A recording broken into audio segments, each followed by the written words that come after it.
ചെങ്കീസ് ഖാൻ്റെ ഏറ്റവും വലിയ കൂട്ടുകാരൻ ഒരു പരുന്തായിരുന്നു എന്നാണ്. പക്ഷേ ഈ പരുന്തിനെ ചെങ്കീസ് ഖാൻ തന്നെ കൊല്ലുകയാണ്. ചിലപ്പോൾ അങ്ങനെയാണ്, നമ്മൾ ചിലപ്പോൾ തൊട്ടടുത്ത ആളുകൾ പറയുന്നത് ആ സമയത്ത് നമുക്ക് ഉൾക്കൊള്ളാൻ കഴിഞ്ഞോളണമെന്നില്ല.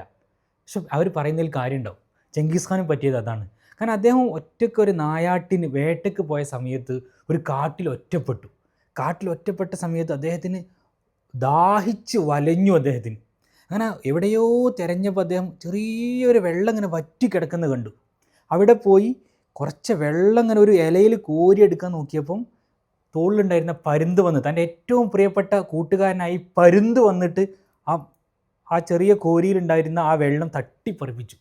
ചെങ്കിസ് ഖാന് ദേഷ്യം പിടിച്ചെന്ന് മാത്രമല്ല, പരുന്തിനോട് ആ ഒരു നീരസം പ്രകടിപ്പിച്ചു. ഇതിങ്ങനെ 2-3 തവണ ആവർത്തിച്ചു. പരുന്തിങ്ങനെ ഈ വെള്ളം കോരിയെടുക്കുന്നത് ചെങ്കിസ് ഖാനെ തടയാണ്. അവസാനത്തെ തുള്ളി വെള്ളവും കോരി, ഇനി അവിടെ കോരാൻ വെള്ളമില്ല. ഇതും പരുന്ത് തട്ടി. ഇത് തട്ടിയപ്പം ചെങ്കിസ് ഖാൻ കയ്യിലുണ്ടായിരുന്ന വാള് കൊണ്ട് ഒറ്റ വെട്ട്. പരുന്ത് 2 കഷ്ണായി. ഇപ്പം വെള്ളവുമില്ല, പരുന്തുമില്ല. അങ്ങനെ ചെങ്കിസ് ഖാൻ കുറച്ചും കൂടി ഇങ്ങനെ പോയ സമയത്ത് അതിൻ്റെ തൊട്ടപ്പുറത്തുള്ളൊരു പാറമ്മൽ കയറി ഇങ്ങനെ നോക്കിയിരുന്നു.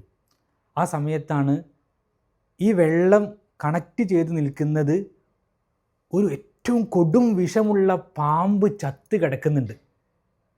ആ വിഷത്തിലാണ് ഈ വെള്ളം ഇങ്ങനെ കണക്ട് ചെയ്ത് കിടക്കുന്നത്. ആ വിഷമാണ് സത്യത്തിൽ ഇവിടെ ഊറിക്കിടക്കുന്നത്. അതുകൊണ്ടായിരുന്നു ഈ പരുന്ത് അത് തട്ടിത്തെറിപ്പിച്ചത്.